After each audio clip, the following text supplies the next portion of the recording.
Examination की preparation अगर आप इंग्लिश मीडियम में करना चाहते हैं then you are at the right place. Change the medium for UPSC is the name of the channel. Do subscribe this channel and share among all the Hindi medium aspirants. जिससे ज़्यादा से ज़्यादा जो Hindi medium के एस्पिरेंट्स हैं जो अपने medium को हिंदी मीडियम से इंग्लिश मीडियम में शिफ्ट करना चाहते हैं, चेंज करना चाहते हैं, स्विच करना चाहते हैं, जिससे कि उनके सिलेक्शन के चांसेस और ज़्यादा इनहैंस हो सकें, इंक्रीज हो सकें. Right now one of the most important question that must be coming to your mind is that is it really possible to change the medium from Hindi medium to English medium. Right because everybody wants to shift. Those who are from the Hindi medium aspirant and has not been able to clear the examination in successive years, they might be definitely feeling somewhere deep into their heart that is it really possible to change the medium from Hindi medium to English medium. Then if I answer you that yes, then the next very important yet very pertinent question must be coming to your mind is that if it is possible, then how it is possible? Because I have studied from the first class to the intermediate or even to the graduation, despite having from the all the Hindi medium, is it still really possible?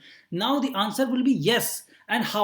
So when the answer comes how, then you'll be asking how. Okay, बताओ कैसे change कर सकते हैं? How can I change? Right? यहाँ पे 99% जो भी channels हैं या सब कुछ है वो फेल हो जाते हैं, क्योंकि आपको बताना पड़ेगा सामने वाले बंदे को कि कैसे आप चेंज कर सकते हो. Right how I can be helpful for your. Right कि आपके लिए मैं कैसे हेल्पफुल हो सकता हूँ. राइट सो देखिए, सबसे पहले आपको ज़्यादा से ज़्यादा इंग्लिश में सुनना पड़ेगा. अगर आपको इसी सेम एडिटोरियल को आप अगर इंग्लिश में सुनना चाहते हैं तो इससे जस्ट पहले एक वीडियो अपलोड हुआ है, उसमें English to English I will be reading in English and I will be explaining and simplifying that same English that is written in the of the editorial to make you understand in the English. Right, so आप वो भी देख सकते हैं. और ये Hindi to English रहने वाला है and mixing of Hindi English right, so that जो लोग बिल्कुल स्क्रैच से पढ़ रहे हैं, बिगिनर है हिंदी मीडियम के और जो चेंज करना चाहते हैं, right, they can also understand. Right सो ये जो एक ही चैनल है जो हिंदी मीडियम के जो स्टूडेंट हैं उनके लिए है केवल, कि आप अपने मीडियम को चेंज करना चाहते हैं तो definitely I will be helping you to change. और इस पे आपको एक व्हाट्सएप नंबर भी है जिस पर आप कॉन्टैक्ट कर सकते हैं कि how you can change and you can apply for the paid courses also if you really want to. So right, क्योंकि आपकी एनर्जी है, आपका यूथ है, आपकी लाइफ है, ठीक है ना, आपके सेक्रीफाइसेस हैं, बट अगर आपका अल्टीमेटली सिलेक्शन नहीं होता तो क्या काम है?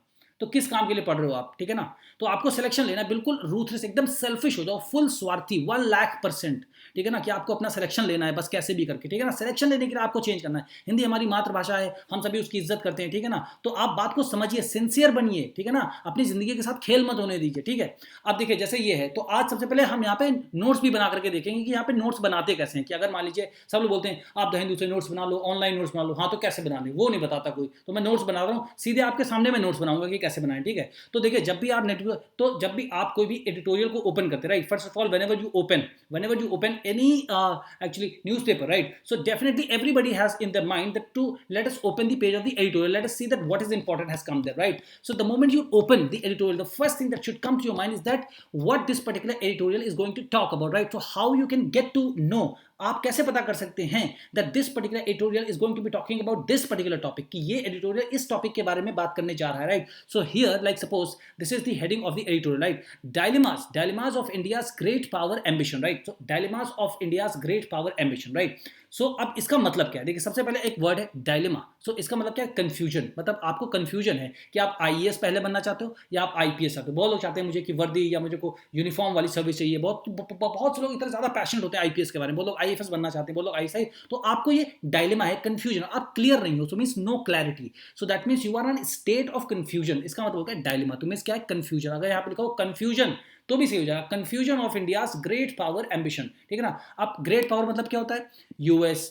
आप अपने दिमाग में सीधे मैप पे ले जाइए कि यूएस कहाँ बना है. US, United Kingdom, Germany, France, Italy और Japan, right, Russia, China, these are the great power. तो ग्रेट पावर को आप इंटरनेट पर सर्च मत कीजिए कि इसका मतलब हिंदी में क्या होता है कि महान शक्ति. महान शक्ति मतलब होता क्या है एक्चुअली में, उसका एक्सप्लेनेशन आपको याद करना है, राइट. तो ग्रेट पावर हो गया. अब इंडियाज ग्रेट पावर, अब इंडिया की कौन सी ग्रेट पावर एम्बिशन है, तो इंडिया की कौन सी ऐसी शक्ति है, कौन सी ऐसी मतलब उनके अंदर उत्कंठा है इंडिया के अंदर कि वो बनना चाहता है कि मुझे ग्रेट पावर बनना है. तो ग्रेट पावर अगर इंडिया बनना चाहता है तो दिक्कतें क्या है बेसिकली. तो यहाँ पे डायलेमा मतलब कंफ्यूजन तो है ही है, बट दिक्कतें बेसिकली क्या प्रॉब्लम्स हैं, क्या इश्यूज हैं इंडिया के पास, क्या दिक्कतें हैं जिनको सॉल्व करके इंडिया ग्रेट पावर बन सकता है, राइट. तो ये इसका मतलब हो गया. तो अब आप समझ सकते हैं कि ये इंटरनेशनल रिलेशन का टॉपिक है और इंडिया यूएस रिलेशन से कहीं ना कहीं आप इसको कनेक्ट कर सकते हैं और जनरल स्टडीज के पेपर 2 से आप इसको डायरेक्टली कनेक्ट कर सकते हैं जो कि इंटरनेशनल रिलेशन के बारे में बात करता है, right. So here I will be speaking both in English and Hindi so that you can understand, right.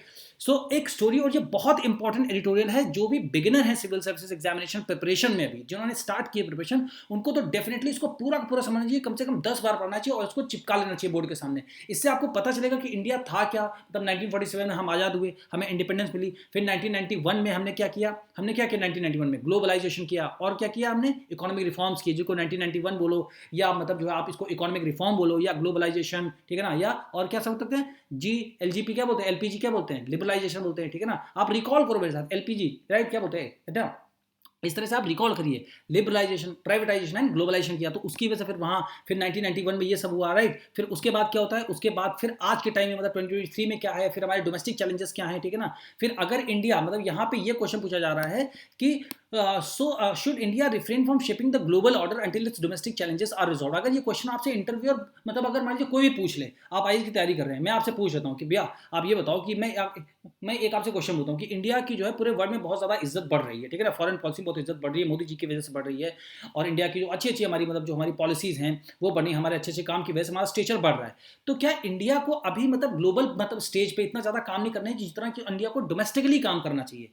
तो आपका आंसर क्या होगा, ठीक है ना। अब बताओ आपका आंसर, या क्या ये दोनों चीजें साथ साथ चल सकती? तो ऐसे प्रश्न का, ऐसे ऐसे क्वेश्चन का आंसर इस चीज में है, तो ये आपसे इंटरव्यू में पूछा जा सकता है, ऐसे में भी आप इसको लिख सकते हैं, राइट। आपकी ओपिनियन भी फॉर्म हो सकती है, तो जिससे आपके सोचने का तरीका बदलेगा। अभी तक मान लिया आप सोचते हो नहीं हम तो एक ही काम करते हैं एक बार में, गलत।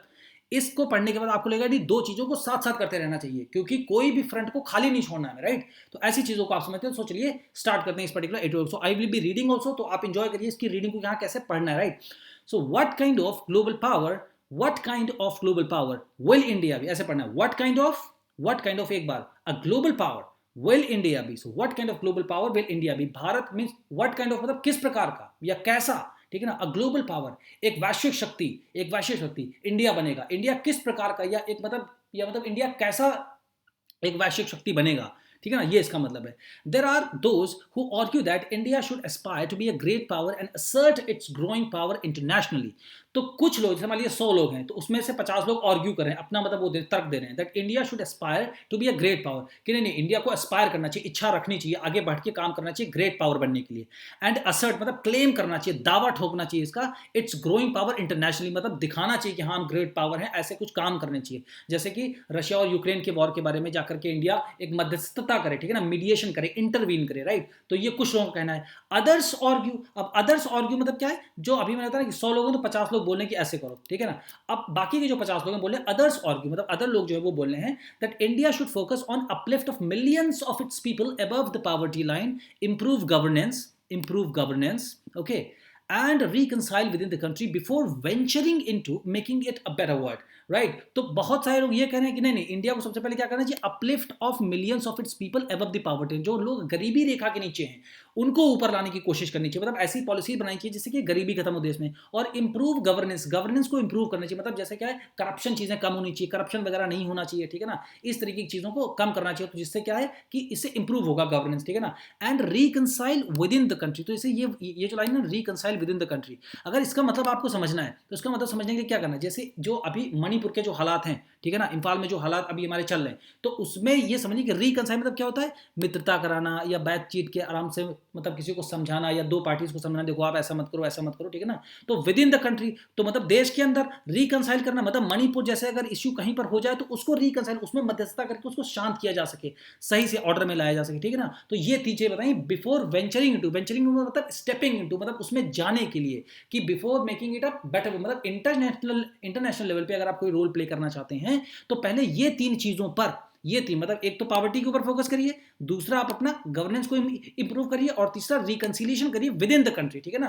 तो उसके बाद आप जाइए इंटरनेशनल स्टेज पे अपना दमखम मतलब बढ़िया से दिखाने के लिए, ठीक है। So it is a false binary, तो यहां पर ये होता है बाइनरी, तो बाइनरी का मतलब होता है द्विआधारित, अगर हिंदी में जाए तो क्या होता है, something that is based on two things. आपकी जैसे मान लीजिए बाइक है, तो बाइक के में कितने पहिए होते, दो पहिए, तो बाइक का पूरा स्ट्रक्चर आपके दो टायर्स के ऊपर डिपेंडेंट है ना। तो फॉल्स बाइनरी का मतलब क्या है, अब फॉल्स बाइनरी का मतलब अभी आपको जब मैं ये दो लाइन पढ़ूंगा तब समझ में आएगा, ठीक है। फॉल्स बाइनरी मतलब नॉट विद स्टैंडिंग, मतलब यहाँ पे जा होने के बावजूद भी, the equally faulty hyper nationalism है इंडिया में इस वक्त आप देख रहे हो, ठीक है ना, जय श्री राम या ऐसे करके, या मतलब एक मतलब किसी कम्युनिटी को दबाया जाता है, या कुछ मतलब एक ऐसा लगता है कुछ ऐसे मतलब एक्ट्स की वजह से, कुछ ऐसी घटनाओं की वजह से, इवेंट्स की वजह से, कि लोग हाइपर नेशनलिस्ट हैं, मतलब राष्ट्रवाद इस समय चरम से, मतलब जो है एक चरम सीमा होती है उसकी भी चरम सीमा पर है, ठीक है ना। तो ये भी गलत है, तो इक्वली फॉल्टी मतलब ये भी बराबर रूप से गलत है, हाइपर नेशनल पहली बात तो नहीं होना चाहिए, अभी सिर्फ यहाँ समझिए, ठीक है ना। एंड डीपली पेसिमिस्टिक नैरेटिव्स, और बहुत से सोचते हैं अरे इंडिया का तो कुछ नहीं हो सकता, इंडिया में तो मणिपुर जैसे हालात हैं और इंडिया की इकोनॉमी कहाँ है, अनएम्प्लॉयमेंट बहुत ज़्यादा है। तो ठीक है, ये बातें ठीक है, बट मतलब इस पर इनको लेकर हमेशा के लिए बैठ जाना कि नहीं कुछ हो ही नहीं सकता इंडिया को। तो जो डीपली मतलब अंदर तक जो है मतलब ये चीज़ें लोगों के दिल दिमाग बैठी हुई हैं, कुछ वैसे भी लोग हैं। तो यहाँ के लिए इक्वली फॉर्टी, ये दोनों चीज़ें नहीं होनी चाहिए, हाइपर नेशनलिज्म भी होना चाहिए और डीपली पेसिमिस्टिक नैरेटिव भी होना चाहिए, ठीक है ना। तो ये दोनों फॉल्स बाइनरी है, मतलब अगर इन दोनों चीज़ों के ऊपर आप इंडिया की ग्रोथ को इमेजिन करोगे तो गलत हो जाएगा, है ना। तो इंडिया को इन मतलब हम ऐसी गाड़ी से उतर जाएं इंडिया को कि जिसमें ये दो टायर लगे हों, एक हाइपर नेशनलिस्ट का टायर लगा है, एक डीपली पेसिमिस्टिक नैरेटिव का टायर लगा है। तो ये जो दोनों टायर से बनी हुई कोई गाड़ी है, उस पर हम अपने देश को रख करके अगर आगे ले जा रहे हैं तो अपने देश को हमें उतार लेना चाहिए, इस गाड़ी को जाने देना, क्योंकि ये गाड़ी इक्वली फॉल्टी है, बराबर रूप से गलत है, फॉल्स बाइनरी पर आधारित है, गलत है ये, ठीक है। अब now the story of rise of India, जो इंडिया के आगे बढ़ने की जो स्टोरी है, जो कहानी है, एंड द अटेंडेंट चैलेंजेस। अब अटेंडेंट चैलेंजेस का मतलब क्या होता है यहाँ पर? अटेंडेंट चैलेंजेस का मतलब ये है कि इंडिया को अटेंड करना है कौन सी चीज़ों को? चैलेंजेस को। तो चैलेंजेस कौन से हैं? जैसे हमारे यहाँ बहुत ज़्यादा गरीबी है, ठीक है ना, अनएम्प्लॉयमेंट है, ठीक है ना, इकोनॉमी उतनी अच्छे से नहीं कर रही है क्योंकि जो ये हो गया बीच में कोरोना हो गया, ठीक है ना, और उसके बाद क्या हो गया, डीमोनेटाइजेशन इससे पहले किया गया था 2016 में, ठीक है ना। तो ऐसे कुछ, और जैसे जीएसटी हो गया, तो जीएसटी होने की वजह से स्टेट्स को बहुत ज़्यादा फंड सरकार एलोकेट नहीं कर पाई, दे नहीं पा रही जितना उसको देना चाहिए, राइट। तो ये अटेंडेंट चैलेंजेस हैं। तो इंडिया को अगर आगे बढ़ना है, अगर इंडिया को राइज करना है, अगर ऐसी स्टोरी हमें लिखनी है, तो जो अटेंडेंट चैलेंजेस हैं जो बताया मैंने आपको, उनको पहले इंडिया को एड्रेस करना पड़ेगा। Must be proactively and critically engage. तो क्रिटिकली मतलब बहुत ही सेंसिटिव तरीके से, मतलब जो है लाभ हानि देखते हुए, प्लस एंड माइनस देखते हुए, पॉजिटिव नेगेटिव्स को देखते हुए, अपने जैसे मणिपुर का, तो वहां पर इंडिया को प्रोएक्टिवली मतलब एक तो एक्टिवली, मतलब एक तो आप एनर्जाइज्ड हो, एक तो बहुत ज्यादा इंथुजियाज्म से काम करो, मतलब लग के बिल्कुल दिलो जान से मोहब्बत करते हैं ना जैसे, तो वो वाला करो। और क्रिटिकली इंगेज, तो जा करके आपको मणिपुर में देखना चाहिए कि कैसे चीजों को हम संभाल सकते हैं। तो ये अप्रोच इंडिया को लाना चाहिए अगर इंडिया को अपनी स्टोरी, राइज स्टोरी बनानी, ठीक है ना, कि हमें आगे बढ़ना इस तरीके, right. For the kind of power India would become will not only define the future of the world in important ways। अगर इंडिया इन सारे चैलेंजेस को ओवरकम करने के बाद एक वर्ल्ड पावर बनता है, तो उसका इम्पैक्ट जो दुनिया पे पड़ेगा वो बहुत महत्वपूर्ण तरीके से, अलग अलग तरीके से पड़ेगा, बट मोस्ट डेफिनेटली, लेकिन बहुत ज्यादा, ठीक है ना, shape the destiny of its 1.4 billion still growing, still, ठीक है ना। तो जो हमारे 1.4 बिलियन पॉपुलेशन है, जो हमारी डेस्टिनी है, उनकी जो मतलब एक जो बोल सकते हैं, क्या बोल सकते हैं, लक बोल सकते हैं, जो मतलब लोगों की जो जिंदगी है, ठीक है ना, उनको इंडिया बहुत अच्छे से शेप कर पाएगा अगर इंडिया एक वर्ल्ड पावर बनता है तो, ऑलराइट, ठीक है। फिर इग्नोरिंग और dismissing the global consequences.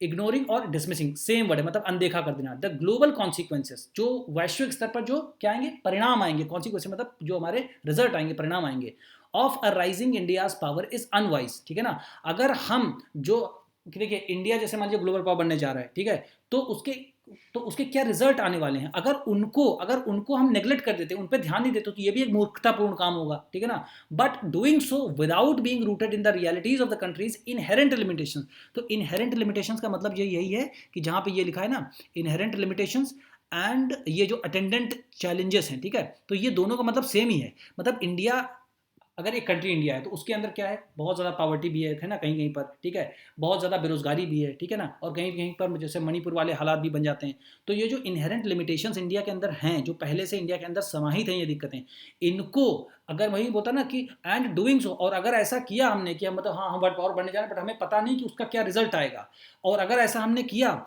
Without being rooted in the realities, जो कि असलियत में जो चीज़ें हमारी जड़ में हैं, ठीक है ना, जो हमारे देश की जड़ में है, जो दिक्कतें हैं हमारे देश की जड़ में, वुड बी स्ट्रैटेजिक ब्लंडर, वो गलती से भी बहुत बड़ी गलती हो जाएगी, गुनाह हो जाएगा। इसलिए पहले सोचो फिर आगे काम करो, right. Power and it's consequences. Let us start with the India of 1991। तो देखते हैं इंडिया 1991 में इंडिया कैसा था। अ वीक, बहुत कमजोर था, पुअर, गरीबी बहुत थी, डीपली बेलिगर्ड कंट्री थी। तो बेलिगर्ड मतलब यहाँ पे क्या होता है, बेलिगर्ड मतलब बहुत ही मतलब जो है दयनीय स्थिति थी, ठीक है ना, बहुत ही दयनीय स्थिति, मतलब जो है नॉट हैप्पी, अच्छी स्थिति में नहीं था, ठीक है ना। और ये हमारा इंडिया 1991, ठीक है ना, कंट्री विद फॉरेन रिजर्व। अब ये एग्जांपल दिए कि मतलब अगर इंडिया बहुत वीक था, बहुत ज़्यादा बेलिगर्ड था, ठीक है, तो क्यों था, रीज़न क्या थे।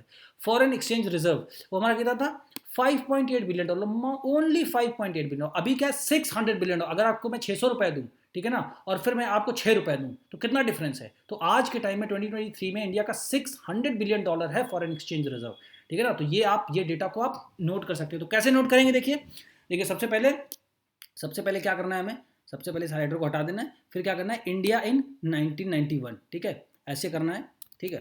तो आप इसको यहाँ पे लिखिए, ये जैसे आपने यहाँ पे लिख लिया ना, तो एक छोटा बना लिया, इंडिया ऑफ 1991। तो इंडिया ऑफ 1991 कैसा था, तो आप हल्का सा यूँ करिए। अब इंपॉर्टेंट खाली पॉइंट्स लिखने में बस, ठीक है ना। अब ये बिलीगर्ड, वीक और डीपली नहीं लिखना, इसको सब्सटैंशिएट करना एग्जाम्पल के साथ कि फॉरेन एक्सचेंज रिजर्व कितना था, $5.8 बिलियन था, ठीक है। तो ये एक लिख लिया। अब अगर आपसे कोई पूछे कि इंडिया 1991 में क्या था, तो आपके पास ये पॉइंट है कि फॉरेन एक्सचेंज, अब इसको थोड़ा सा इंक्रीज कर देते हैं जिससे कि आप लोगों को देखने में काफ़ी आसानी हो जाए, ठीक है ना।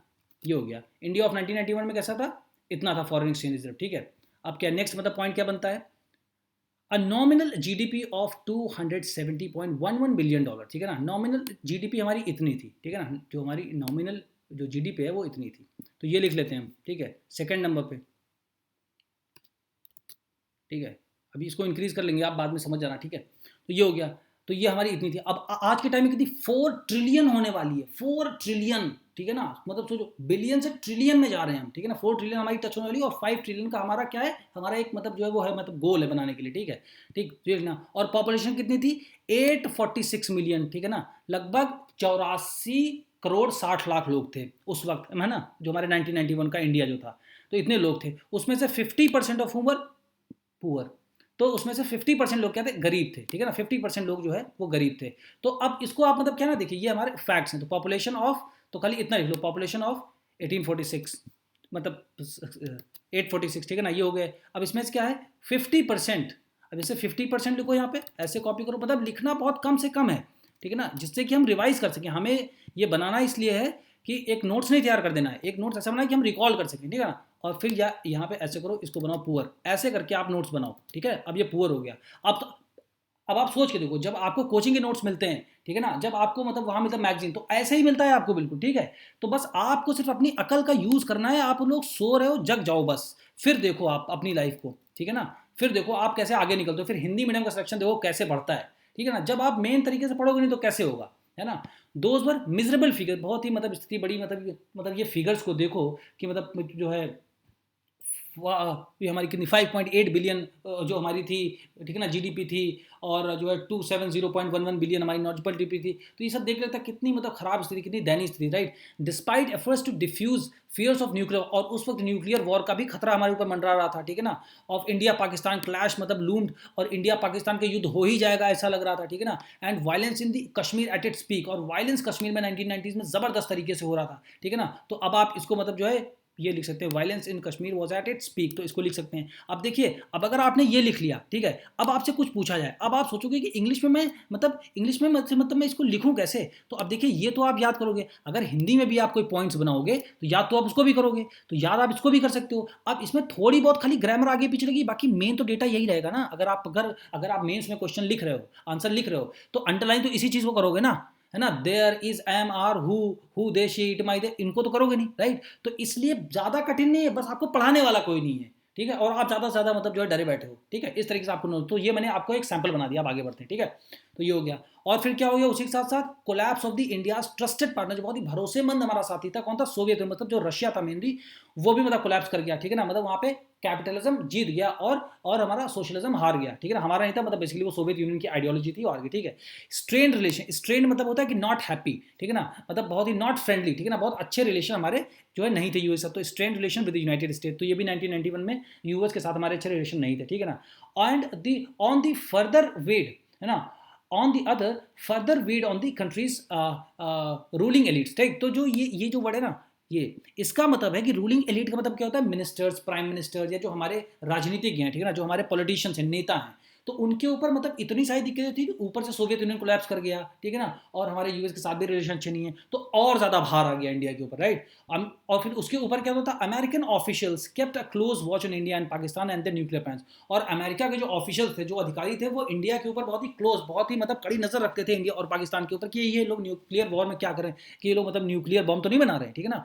एंड ओकेजनली मतलब आते रहते थे, मतलब कभी कभार, अक्सर मतलब अक्सर या कभी कभार आते रहते थे, मतलब occasionally travel to the subcontinent to counsel the cantankerous neighbour. तो ओकेजनली मतलब कभी कभार आते रहते थे, और सब कॉन्टिनेंट, क्योंकि इंडिया का साइज इतना ज़्यादा बड़ा है कि उसको आप उपमहाद्वीप बोल सकते हैं, ठीक है ना। To to counsel them. Counsel मतलब क्या होता है कि उनको समझाने बुझाने के लिए कि भाई ऐसे करो, ऐसे आप आगे बढ़ सकते हो करना। दी कैंटेंकरस, कैंटेंकरस मतलब क्या होता है, जो दो लोग आपस में लड़ते रहते हैं ना हमेशा, मतलब लड़ाई झगड़ा क्वेरल करते रहते हैं ना, ठीक है ना, फाइट करते रहते हैं, तो कैंटेंकरस नेबर, तो इंडिया एंड पाकिस्तान हमेशा लड़ते रहते हैं ना, तो कैंटेंकरस नेबर है। तो मतलब यूएस के ऑफिशियल आते रहते थे, हमेशा देखते रहते थे कि इंडिया पाकिस्तान में कहीं न्यूक्लियर वगैरह तो ये लोग नहीं बना, न्यूक्लियर बम तो नहीं बना रहे हैं, ठीक है ना, और इनके प्लान्स क्या क्या हैं आगे के न्यूक्लियर को लेके, ठीक है।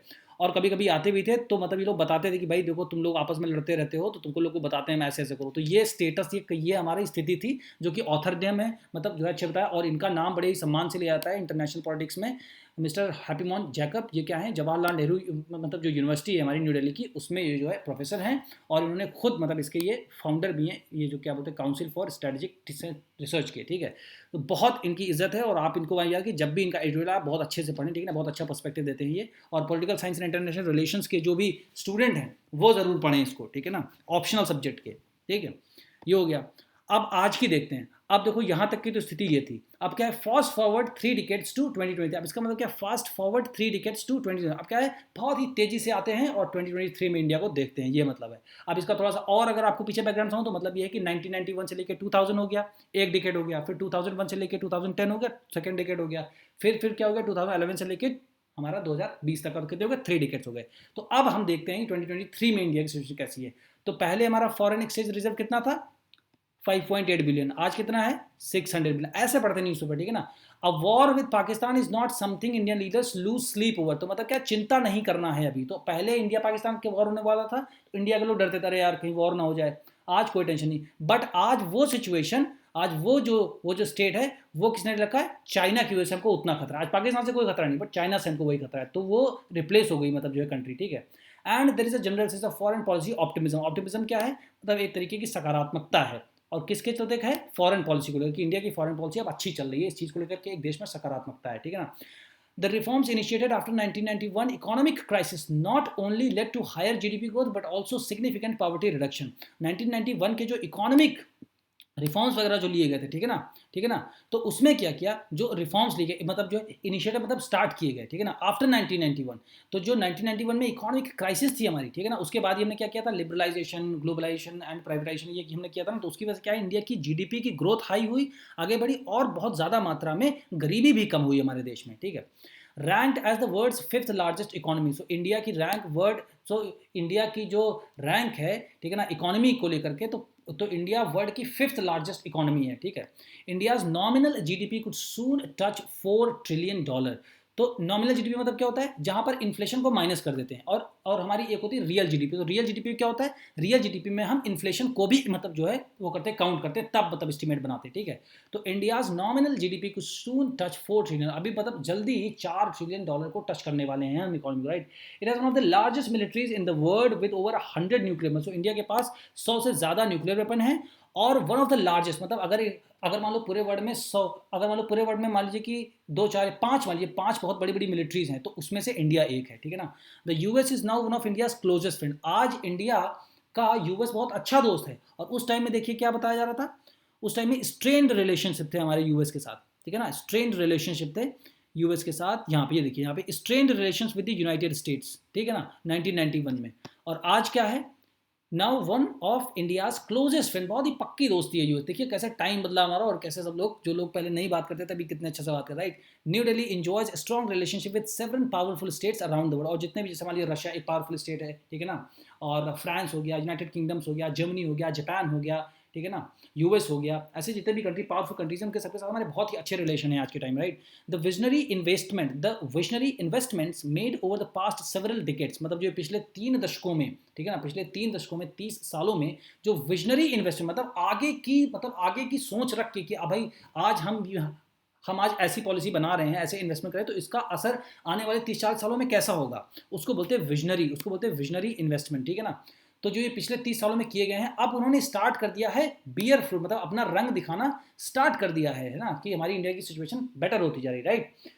फिर क्या है, India is also one of the pivotal swing powers of the contemporary international system. Contemporary international system मतलब क्या है, आज का जो इंटरनेशनल सिस्टम है जिसमें इंडिया की पावर, इंडिया का रोल बहुत ज़्यादा इंपॉर्टेंट है। तो क्या बताया, पिवटल मतलब महत्वपूर्ण, बहुत ही इंपॉर्टेंट, स्विंग पावर्स है, ठीक है ना। इंडिया जाकर के बोल सकता है रशिया को एंड यूक्रेन की वॉर में जाके बोल सकता है कि आप लोग इस वॉर को एंड करो। कुछ इंडिया की और बहुत सारी कंट्री इंडिया को मतलब जो है वो करे, आग्रह भी कर रही है, एक्सपेक्ट कर रही है कि इंडिया एक अच्छा रोल प्ले करे, ठीक है ना। तो ये देखिए, India is also one of the pivotal swing powers, मतलब वो किसी भी को मतलब अपनी तरफ मतलब कर सकता है, परस्यू कर सकता है वो, मतलब जो है वो समझा सकता है रशिया को कि नॉट टू मतलब बी इनटू द वॉर, कुछ मतलब करके थोड़ा सा निगोशिएट करके, कुछ इंडिया की पावर है ऐसी सॉफ्ट पावर, ठीक है। तो ये आज के टाइम की मतलब कंटेम्प्रेरी मतलब आजकल जो आज का है, ठीक है ना, वो मतलब जो है, ठीक है, कंटेम्प्रेरी इंटरनेशनल सिस्टम, आजकल का जो इंटरनेशनल सिस्टम है जिसमें यूएस इंडिया ये सब का पावर क्या है ना, कौन कहाँ रैंक करता है। एंड स्ट्रेटेजिकली लोकेटेड, अब इंडिया स्ट्रेटेजिकली लोकेटेड भी है। अब स्ट्रेटेजिकली लोकेटेड मतलब क्या, नेट पे मत सर्च करो, आप सिर्फ समझो, सेंस समझो, ठीक है ना, वर्ड का मीनिंग मत, उसका सेंस समझो। स्ट्रेटेजिकली लोकेटेड का मतलब ये होता है कि जैसे इंडिया जहाँ पे सिचुएटेड है, आप देखो मैप में इंडिया का है, ठीक है ना, नीचे हमारा क्या है, इंडियन ओशन है, साइड में क्या है, अरेबियन सी है, फिर उसके बाद राइट में क्या है हमारा, बे ऑफ बंगाल है, और उसके ऊपर क्या है, साउथ चाइना सी है, ठीक है ना, और हमारा चाइना रिलेटेड है। तो चाइना से कोई भी कंट्री सही से बात नहीं करना चाहती है, ठीक है ना, या मतलब जो है चाइना बहुत ही एग्रेसिव कंट्री है, बहुत ही रेडिकल कंट्री, बहुत ही हॉस्पिटेबल कंट्री नहीं है कि देखो सब लोग जाते हैं यूएस में जाकर के बसना चाहते हैं। तो यूएस एक हॉस्पिटेबल कंट्री है, ठीक है ना, एक्सेप्टेबल कंट्री, लोगों को एक्सेप्ट करता है।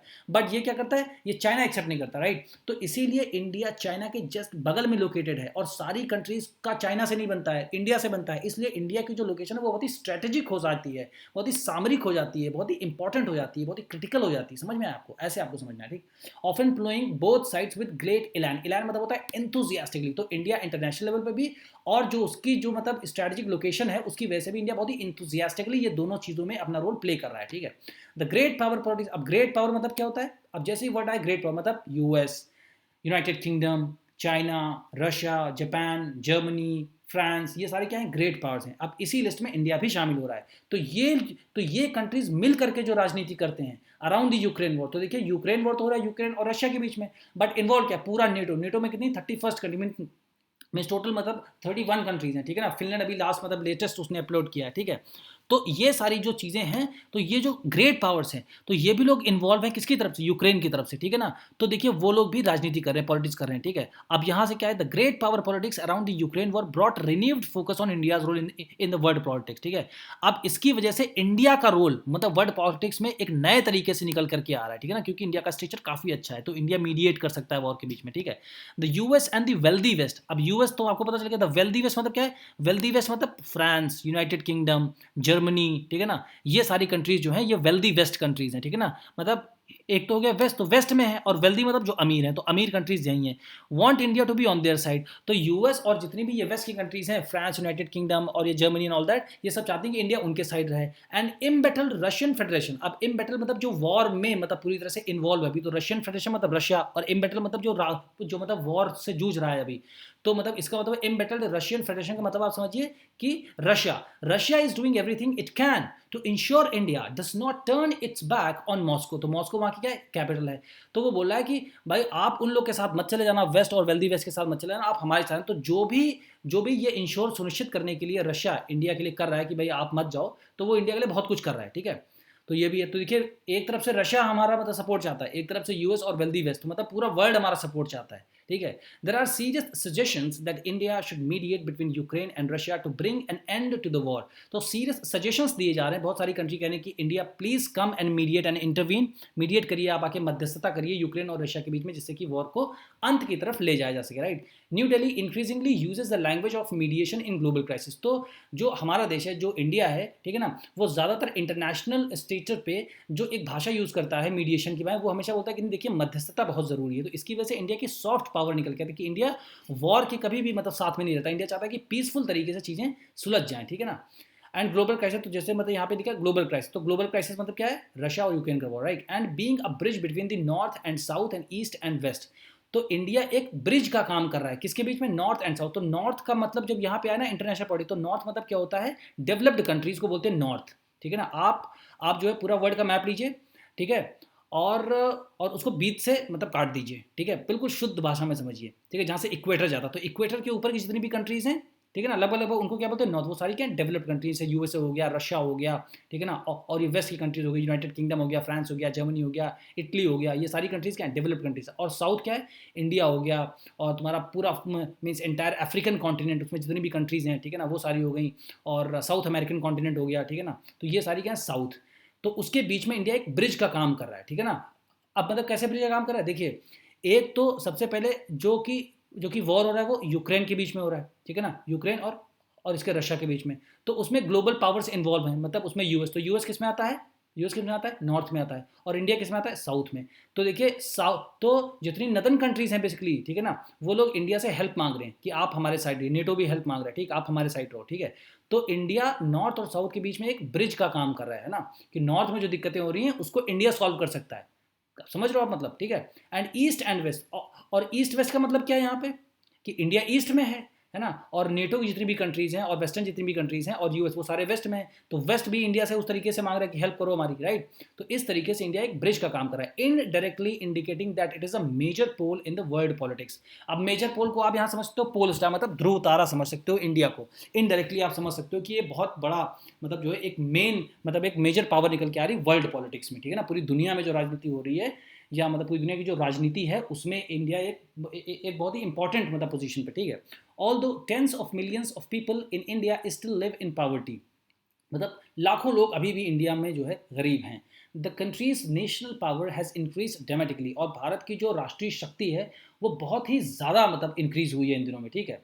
Making it a force with system shaping capabilities, यहाँ पे मतलब जो है सिस्टम शेपिंग कैपेबिलिटीज़ का मतलब है कि जैसे कोई भी मान लीजिए कि वर्ल्ड का फोरम है, ठीक है ना, तो वहाँ पर इंडिया की राय बहुत ज़्यादा इंपॉर्टेंट है, जो भी ओपिनियन इंडिया देता है that becomes very very important. तो इंडिया के अंदर वो कैपेबिलिटी आ गई that it can shape the systems also, that how things will work, right, and its intentions, right? Whether New Delhi is actually punching above its weight or not is something only time will tell. So India के बारे में जो इतना अच्छा अच्छा हम सब लोगों ने ऊपर बात की, इंडिया ये है, इंडिया वो है, ठीक है ना, तो क्या इंडिया का भार मान लीजिए 100 किलो है, अब इंडिया 200 किलो के उस पर, मतलब जो है 200 किलो का भार इंडिया के ऊपर है, तो क्या इंडिया सर्वाइव कर पाएगा, नहीं कर पाएगा, या इंडिया कर पाएगा, तो ये समय बताएगा, ठीक है, only time will tell, right. So आगे देखते हैं other side of the great power story. अभी देखिए इंडिया को ग्रेट पावर बनने के जो मतलब उसमें प्रो, मतलब जो समर्थन में जो चीज़ें बताई गई, ठीक है ना, वो हैं। अब यहाँ से क्या है कि कौन कौन सी चीज़ें इंडिया को सही करनी चाहिए, कौन कौन सी चीज़ें इंडिया को सही करनी चाहिए, कौन कौन सी दिक्कतें आ रही हैं इंडिया के पास, चैलेंजेस कौन कौन से हैं जिसकी वजह से इंडिया को ग्रेट पावर स्टोरी बनने में, ग्रेट पावर बनने में थोड़ी सी दिक्कत हो सकती है,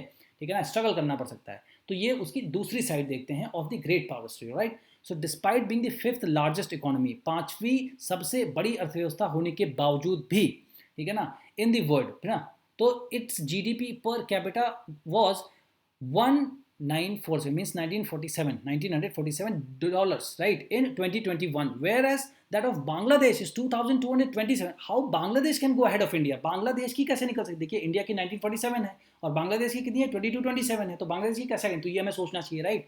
was more than that of India, even though Bangladesh is only the 40th largest military in the world.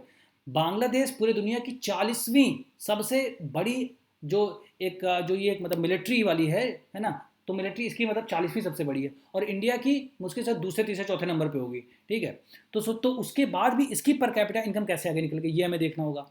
The argument from this comparison, जो ये तुलना कर रहे हैं इसमें क्या तर्क निकल के आ रहा है, इज वेल नोन, ठीक है ना, ये अच्छी तरीके से पता है। कैसे पता है कि GDP and military strength do not equal to the wellbeing of a country's citizen, कि अगर आपकी जीडीपी ही बहुत अच्छी है और आपकी मिलिट्री स्ट्रेंथ बहुत अच्छी है, ठीक है ना, या आपकी आर्मी बहुत अच्छी है, तो इसका मतलब ये नहीं है कि लोगों की लाइफ जो है देश में बहुत अच्छी होगी, है ना। अब इसका एग्जांपल कैसे निकल के आ रहा है, देखिए पर कैपिटा इनकम तो बांग्लादेश का बहुत ज़्यादा है, बट उसकी मिलिट्री कितनी है, 40th लार्जेस्ट है, ठीक है ना, 40वीं है पूरी दुनिया में, 40 नंबर पे आती है मिलिट्री। इंडिया की जीडीपी, ठीक है ना, जो हमारी मतलब पर कैपिटा है वो 1947 है, मतलब ये बांग्लादेश से कम है, लेकिन हम कौन से नंबर पे आते हैं, तीसरे चौथे नंबर पे आते होंगे मिलिट्री में। तो देखिए यहाँ पे 40-40 गुने का अंतर है। तो ये दोनों चीज़ें अगर आपके पास ऐसे हैं तब भी मतलब ऐसा नहीं है कि ये दोनों चीज़ें इक्वली मतलब लोगों की जो मतलब देश के नागरिक हैं उनकी ज़िंदगी को अच्छा कर सकती हैं, बेहतर कर सकती हैं, वेल बींग कर सकती है, right. But at the same time the well being of a country's population does not equal to gross material power that a state can bring to bear in its foreign and security policies. लेकिन इसका मतलब ये भी नहीं है, लेकिन मतलब eight the same time ये भी देखते हैं कि जो एक मतलब जो लोगों की मतलब क्या बोलते हैं भलाई, अगर मतलब वेल बींग मतलब एक तरीके से भलाई अगर करें मतलब लोगों के दुख की, तो उसमें क्या है, वो मतलब अगर आपकी बहुत ज़्यादा मटीरियल पावर भी बहुत अच्छी है, ठीक है ना, बहुत ज़्यादा मटीरियल पावर भी बहुत अच्छी है, तो उसको भी ला करके आप फॉरेन पॉलिसी और सिक्योरिटी की बात उस लेवल पे नहीं कर सकते हैं, ठीक है ना। तो मतलब हर चीज़ का बैलेंस बहुत ज़रूरी है, right. So India is also beset, मतलब जो है आप समझिए उलझा हुआ है, ठीक है ना, बीसेट मतलब उलझा हुआ है। India is also India is also beset with major infrastructure and governance issues. अब इंफ्रास्ट्रक्चरल इशूज कौन कौन से हो सकते हैं इंडिया में, जैसे रोड हो गया, रेल्स हो गया, पोर्ट हो गया, एयरपोर्ट हो गया। अब जैसे एयरपोर्ट देखिए, हैं तो बहुत सारे एयरपोर्ट बन रहे हैं, बट इतनी जनसंख्या उसके अंदर जाती है तो उसको मैनेज नहीं किया जा सकता है, ठीक है ना, मैनेज नहीं किया जा सकता है। और रेलवे फ्रेट है ना, जो मतलब रेलवे लाइन से देखो कैसे, मतलब जो कितने सारे लोग हैं और रेलवे लाइन्स हमारी कैसी की एक्सटेंड, अभी जो उड़ीसा में हो गया बालासोर, तो ऐसे करके एग्जाम्पल्स को आप यहाँ पे कोट कर सकते हैं। और गवर्नेंस इशूज़ क्या क्या हैं कि जैसे मतलब बहुत ज़्यादा करप्शन है, भ्रष्टाचार बहुत ज़्यादा है, ठीक है ना। ईज ऑफ डूइंग बिजनेस में हैव इम्प्रूव्ड, तो मतलब ये कहना है ऑथर का कि ईज ऑफ डूइंग बिजनेस, कि बिजनेस इंडिया में करना थोड़ा आसान तो हुआ है, लेकिन but starting a business without a bribe is still not easy, लेकिन बिना घूस दिए बिजनेस स्टार्ट करना अभी भी इतना आसान नहीं है। A few days of rain brings the national capital to its knees, कुछ दिनों की ज़बरदस्त बारिश हो जाती है तो दिल्ली में पूरा का पूरा फुल पानी भर जाता है नदियों में, ठीक है ना, वो बिल्कुल वेनिस सिटी हो जाती है, वेटिकन सिटी हो जाती है बिल्कुल, ठीक है ना। ईयर आफ्टर, हर साल मतलब एक साल के बाद हर ऐसा हो रहा है। Regional, caste, ethnic and religious divisions run deep. और इंडिया में रीजनलिज्म जैसे कैसे है कि बहुत से लोग बोलते हैं हमको मराठा लैंड अलग चाहिए, हमको बोडो लैंड अलग चाहिए, ठीक है ना, तो ऐसे करके सब लोग सिसेशनिस्ट पॉलिसीज हैं, सब अलग अलग चाहते हैं, ठीक है ना। तो एक ये इश्यूज हो गया इंडिया के सामने, ये चैलेंज हो गया। और कास्ट के बेसिस पे, ठीक है ना, जैसे अभी एक रिसेंट मतलब कई इश्यूज आते हैं जिनको आप कोट कर सकते हैं कि एक एसटी कास्ट का दूल्हा था, वो घोड़ी चढ़ के बारात जा रहा था, तो उसके ऊपर जो जो हाई कास्ट या मतलब अपर कास्ट के लोग थे उन्होंने पथराव कर दिया, फिर पुलिस को आना पड़ा, ठीक है ना, तो फिर वो अपनी बारात लेके जा सका। तो देखिए इस तरीके के कास्ट मतलब जो है अपर कास्ट लोअर का, इस तरीके के भी चैलेंजेस हैं इंडिया में। एथनिक चैलेंजेस जैसे मान लिया अभी रिसेंटली आपका हो रहा है मणिपुर में, जो ये मतलब बहुत ही अनफॉर्चुनेट वायलेंस वगैरह हुआ है, और जो भी अभी मतलब चल रहा है 78 डेज से, जो चल रहा है 80 डेज से ऑलमोस्ट। तो उसमें क्या एथनिक मतलब क्या है कि एक तो मतलब कुकी हो गई है ना, जो भी जनजाति है, और दूसरी क्या होगी मीती हो गई, तो इनके बीच में जो भी सब ये चल रहे हैं तो एथनिक इशूज़ भी हैं, ठीक है ना। और रिलीजियस जो हमारे डिवीजन जैसे हिंदू मुस्लिम बहुत ज़्यादा मतलब होता है, हर चीज़ में हिंदू मुस्लिम को कलर करते, तो ऐसे जो चीज़ें हैं वो भी बहुत ज़्यादा गहरी हैं हमारे इंडिया में। तो ये भी चैलेंजेस इंडिया को फेस करना है, ठीक है ना, इनको भी मतलब सेट करना है। India's domestic challenges will continue to distract the attention of its political leaders from attending to global problems।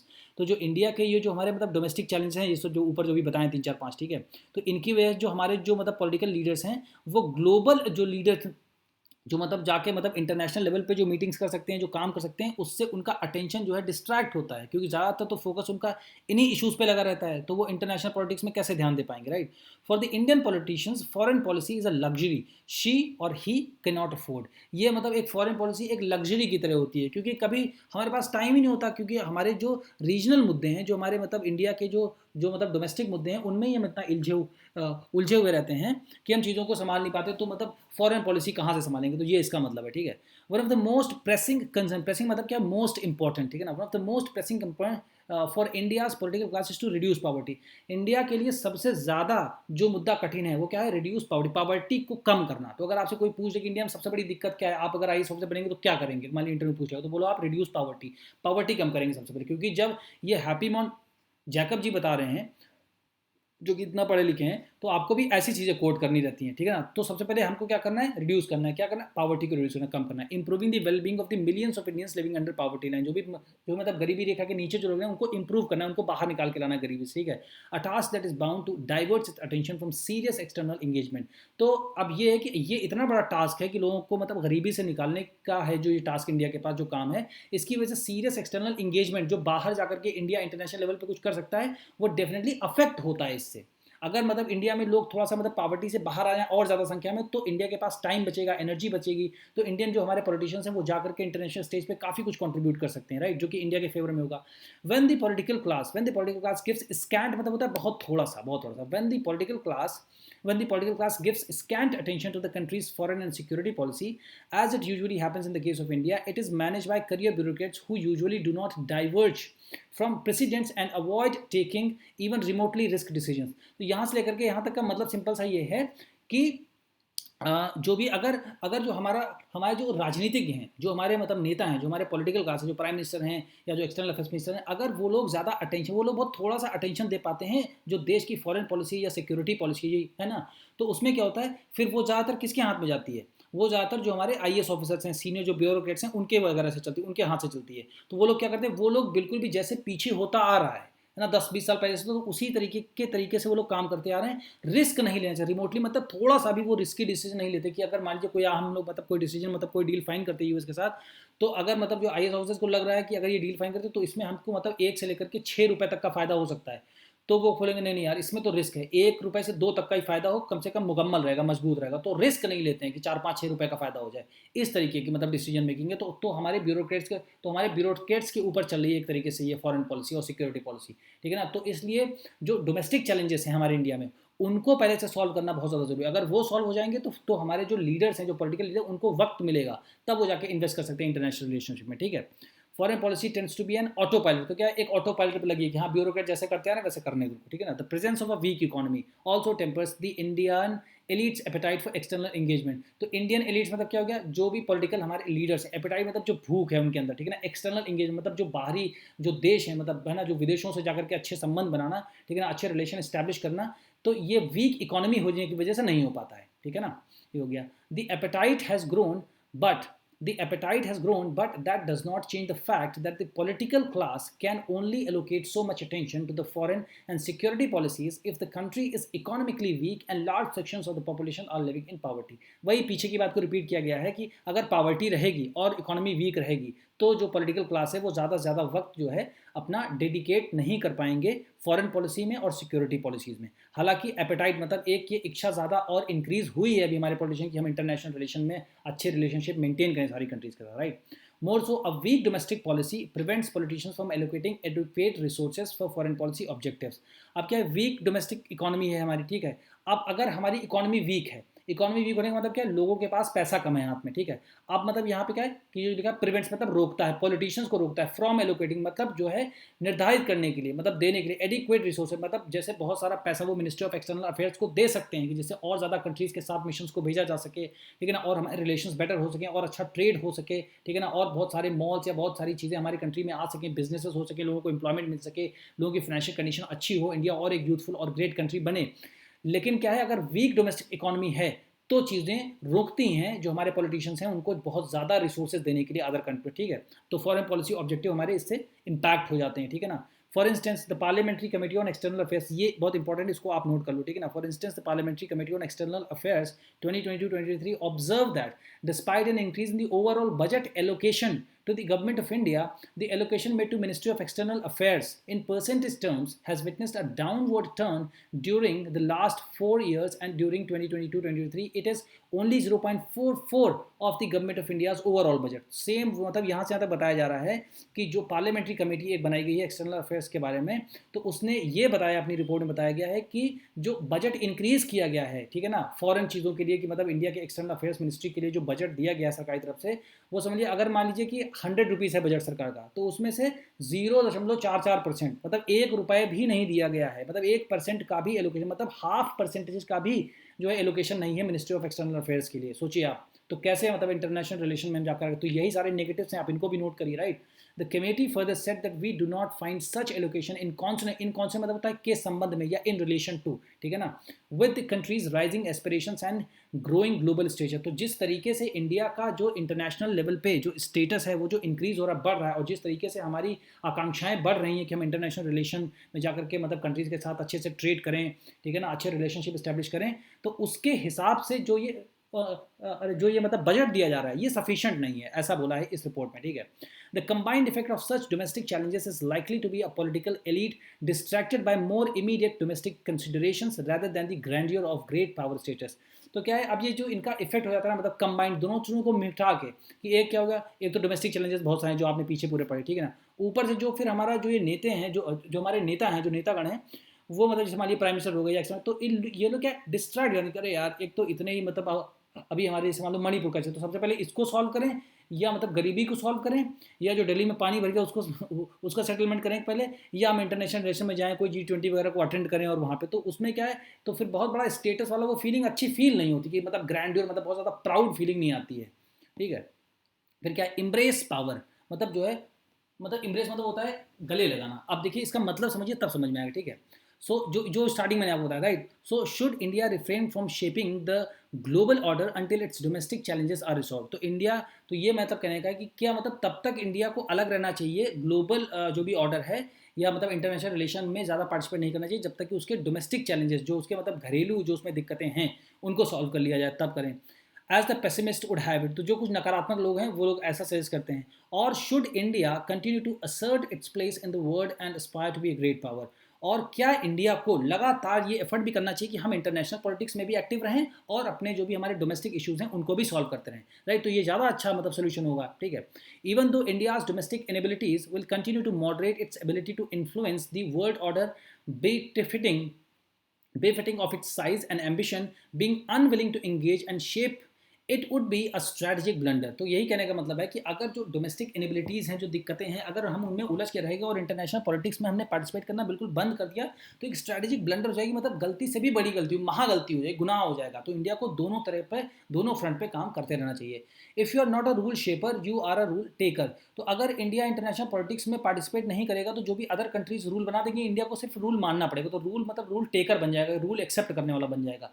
लेकिन अगर इंडिया इंटरनेशनल लेवल पे पार्टिसिपेट करेगा तो वो रूल शेपिंग में, रूल बनाने में, लॉ मेकिंग में वो मतलब जो है अपना पॉइंट ऑफ व्यू रखेगा, राइट। तो इससे इंडिया को एक्सेप्ट नहीं करना पड़ेगा, इंडिया बता भी सकता है कि ऐसे ऐसे कर रहा है, राइट, ठीक है ना। India has no choice but to influence and shape the global order to meet its foreign policy objectives which would have significant impact on its economic growth, security environment and geopolitical and geoeconomic interest। तो India के पास कोई option नहीं है, कोई choice नहीं है कि India जो है अलग रहे ग्लोबल ऑर्डर से। तो इसको जो है अपने फॉरेन पॉलिसी ऑब्जेक्टिव्स को अचीव करने के लिए रोल प्ले ही करना पड़ेगा, ठीक है ना, कि जिससे इसकी इकोनॉमिक ग्रोथ अच्छी हो। देखिए जब हमारे जो है अदर कंट्री से अच्छे रिलेशन होंगे, राइट, तो वहाँ से अच्छे हमारे मतलब ट्रेड रिलेशन भी होंगे, तो ट्रेड डेफिसिट नहीं होगा, तो इंडिया में इन्वेस्टमेंट भी आएगा, इसकी वजह से इंडिया में ग्रोथ होगी, लोगों को और लोगों को एम्प्लॉयमेंट मिलेगा, ठीक है ना। तो लोगों की जो है धीरे धीरे पर कैपिटा इनकम भी इंक्रीज होगी, राइट। तो ये 5 ट्रिलियन इकोनॉमी का जो हमारा सपना है वो भी जल्दी हमारा पूरा होगा, तो और ज़्यादा पावर हमारी बढ़ेगी, ठीक है ना। ये करते हैं। और सिक्योरिटी इन्वायरमेंट, तो सिक्योर भी इंडिया ज़्यादा सिक्योर भी रहेगा, ज़्यादा पैसा हमारे पास रहेगा, राइट। और जियो पॉलिटिकली भी हम बहुत ज़्यादा स्ट्रेंथन रहेंगे, जैसे कि चाइना और इंडिया के रिलेशन भी मतलब जो है चाइना भी अपने कंट्रोल में रहेगा, एक हद में रहेगा, राइट। और जियो इकोनॉमिक इंटरेस्ट भी हमारे जो है अच्छे मजबूत होंगे। Be it debt structuring, climate change, global trade, or non-proliferation, New Delhi can ill afford to let someone else make the rules and abide by them। तो ये जो 3-4 मुद्दे हैं, जैसे हमारा डेट स्ट्रक्चर, रीस्ट्रक्चरिंग, तो जैसे मान लीजिए आईएमएफ से कोई कंट्री लोन लेती है तो आईएमएफ उसकी पॉलिसीज तय करता है कि तुम कैसे आगे बढ़ोगे, क्या क्या पॉलिसीज बनाओगे, ठीक है ना, कौन कौन सी इन्वेस्टमेंट तुम्हारे यहाँ आ सकते हैं, नहीं आ सकते हैं, क्या टर्म्स एंड कंडीशंस हैं, तो उस तरीके की चीज़ें। और मतलब क्लाइमेट चेंज 1.5 जो डिग्री सेल्सियस है, या मतलब 2 डिग्री सेल्सियस है, जो पेरिस क्लाइमेट जो हमारा हुआ था, समिट हुआ था, उसके क्या क्या है कि कार्बन इमिशन को कितना कंट्रोल कर सकते हैं, ठीक है ना, और उसमें जो ग्लोबल नॉर्थ है वो कितना कंट्रीब्यूट कर सकता है ना। तो ये सारी चीज़ों को, और जो ग्लोबल ट्रेड है कि इंडिया का मतलब ग्लोबल ट्रेड कैसे है, कहाँ पर इंपोर्ट है, कितना हमारा एक्सपोर्ट है, उसको वो जो हमारा इम्बैलेंस है उसको देखने के लिए। और नॉन प्रोलिफरेशन ट्रीटी जैसे होती है ना, कि जैसे मतलब न्यूक्लियर बम कौन से कंट्री बना रहे हैं, क्या कर रहे हैं, न्यूक्लियर एनर्जी का यूज़ कैसे हो रहा है, ऑल दिस थिंग। तो ये सारी चीज़ें New Delhi can ill afford, मतलब न्यू दिल्ली बिल्कुल भी अफोर्ड नहीं कर सकता कि हम इनको इन पर ध्यान ना दें, right, to let someone else make. तो ये सारे मुद्दों पे हमको जाना चाहिए, इंटरनेशनल जहाँ पर भी समिट होती है उसमें पार्टिसिपेट करना ही पड़ेगा हमको, अदरवाइज वो लोग रूल्स बनाएंगे और हमको मानना पड़ेगा, अबाइड बाय देम, ठीक है ना। वेदर इट लाइक्स इट और not, India's impact on the world order is a given. India कोई अच्छा लगे या ना अच्छा लगे, लेकिन इंडिया का एक वर्ल्ड ऑर्डर पे इम्पैक्ट है, पूरी दुनिया पर एक इम्पैक्ट है, एक प्रभाव है, ठीक है ना। In a globalised world the relationship between a state's global influence and domestic growth is an unavoidable one. मतलब कहने का है कि ग्लोबलाइज्ड वर्ल्ड में, ठीक है ना, क्योंकि सारी कंट्री के साथ हम जो है क्या कर रहे हैं, इंटरैक्ट कर रहे हैं, ठीक है ना, इकोनॉमिक इंडिपेंडेंस है हमारा, ठीक है ना।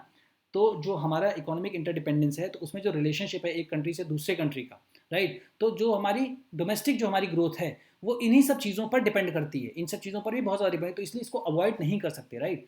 सो India's ability to shape international politics must also be a reflection of its domestic context।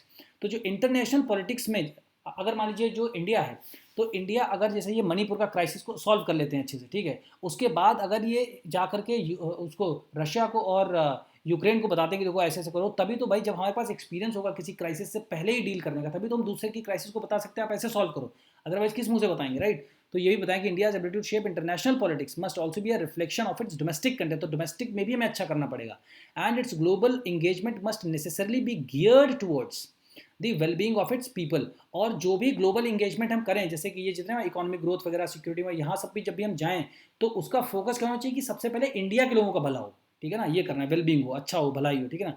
Neither is strategic autarky an option. Strategic autarky मतलब क्या होता है कि इकोनॉमिक इंडिपेंडेंस, तो इकोनॉमिकली हम इंडिपेंडेंट नहीं हैं, मतलब हम अपने आप को ये नहीं कह सकते कि नहीं हम अपने घर में ही मतलब जो है अपने इंडिया के अंदर ही हम मतलब बाहर ना तो एक्सपोर्ट करेंगे और ना ही इंपोर्ट करेंगे, जो हम पैदा करेंगे उतने में ही खाएंगे, वही सब चीज़ें मतलब वही प्रोडक्ट बनाएंगे जो हमें यूज़ करना है। तो स्ट्रेटेजिक ऑटार्की आज के टाइम में ऑप्शन ही नहीं है, ठीक है ना। Is is India's assertiveness on the global stage a matter of nationalistic hubris or officious vanity? Officious vanity मतलब होता है बहुत ज़्यादा, मतलब जो है एक साथ बोलने में, मतलब नेगेटिव टर्म है, जैसे घमंड हो गया, ठीक है ना, या मतलब प्राउड हो गया। ना तो हमारे पास स्ट्रेटजिक ऑटर्की का ऑप्शन है, एंड मतलब और ना ही अगर इंडिया ग्लोबल स्टेज पे अपना दावा ठोकता है हर चीज़ के लिए, हर चीज़ में जाता है और पार्टिसिपेट करता है, अपनी बातों को रखता है, तो वो भी एक मतलब जो है एक हमारे लिए बहुत बड़ी, मतलब घमंड की बात नहीं होनी चाहिए, एक अच्छा प्राउड फील होना चाहिए, बट घमंड की बात नहीं होनी चाहिए, राइट। तो इस तरीके से आप इस चीज़ को समझते हैं, समझिए, हिंदी और इंग्लिश से स्टार्ट करिए, इसके इंपॉर्टेंट पॉइंट्स को लिखिए, उसके छोटे छोटे पॉइंट्स बनाइए, then you write it in the form of a story. एक व्हाट्सएप नंबर है, you can send, I will help you that how you can improve your writing, and then start speaking about this also, right, कि छोटी छोटी चीज़ों को you can start speaking also, that you speaking skill also improve a little, right? So see you in the next video.